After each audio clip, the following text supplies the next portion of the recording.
नमस्कार शेतकरी मित्रांनो. मी श्रीधर टोंपे. कृषी उद्योजक भारत अंतर्गत आपण शेतकऱ्यासाठी मार्गदर्शन तत्वावर काम करत असताना आज मी माझ्या प्लॉटमध्ये आहे, कापूस प्लॉटमध्ये.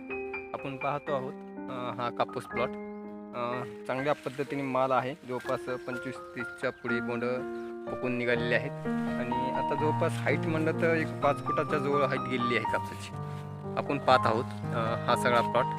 बरं, इथे जवळपास आपण कृषी उद्योजक भारतांतर्गत आतापर्यंत एक 2 डोस कापसाचे झाले आहेत खताचे आणि एक 4 फवारण्या झालेल्या आहेत. त्या अंतर्गत मार्गदर्शन पद्धतीने आपण पाहतोय की आज जवळपास कापसाची हाईट होतं एक 5 फुटाच्या पुढे गेलेली आहे आणि आपण एक नवीन यामध्ये एक प्रयोग राबवत आहोत. आता हाईट जास्त झाल्यामुळे आपण बघतो की वरचे जी पाते आहेत, हा जे पाते बरोबर आहे, हे पाते पकवून निघावा व याची गळ होऊ नये.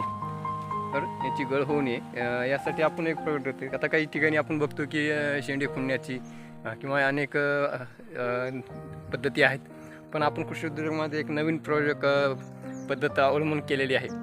जिथं की आपण बघतो की आपण काय केलेले की जी शेंडा आहे बरोबर आहे, आपण पाहत आहोत जी की निवरदांडी आहे जवळपास या पद्धतीने 1, 2 आणि तिसऱ्या गॅपपासून बरोबर आहे. तिसऱ्या गॅपपासून आपण फांदी आपण काय केले, फक्त इथं दुमतली आहे, फक्त मोडली आहे बरोबर. मोडली म्हणजे काय पूर्ण काढून टाकली नाही या बरोबर.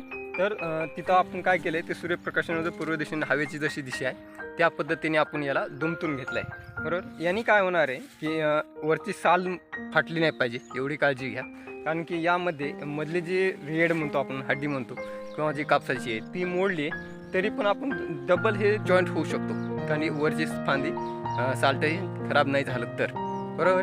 आणि नंतर काय होणार की एक 8 दिवसानंतर हे इथं चांगल्या पद्धतीने गच होणार हा पॉईंट. आणि नंतर हे जे सूर्यप्रकाश बरोबर आहे याला घेण्याची गरज असते बरोबर, संश्लेषण क्रियेत हा शेंडा वर येणार आहे आपोआप अशा पद्धतीने बरोबर आहे. हे 8 दिवसांनी यायचे पुन्हा तोपर्यंत आपण जे नत्र असेल पोट्याचं प्रमाण असेल जोपर्यंत आपल्या पात्यामध्ये येईल, पाते हे मोठे होतील, बोंडे होतील बरोबर. आणि या पद्धतीने आज जवळपास 4-5 एका फांदीला वरच्या फळफांदीला पाते आहेत, हे पूर्ण पाते पकण्यासाठी मदत होणार आहे बरोबर. आणि हे असं केल्यामुळे वरतील अन्न एक 8 दिवसासाठी बंद राहणार आहे झाडाचं बरोबर. फक्त एवढंच काळजी घ्या की हे मोडू नये बरोबर.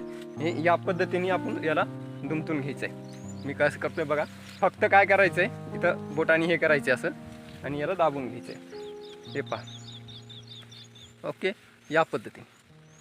तर अशा पद्धतीने आपण सरळ चांगल्या पद्धतीने एक हे करू शकतो. तुम्हाला त्यासाठी मार्केटमध्ये येणारे औषध चमत्कार असतील किंवा अशा पद्धतीने एकरी 1,000 रुपये 2,000 रुपये खर्च करण्याची गरज नाही बरोबर आहे. तर एक व्यक्ती पण एका एकर 2 एकर ही शेंडे दुमतू शकतो बरोबर दिवसातही विचार केला तर.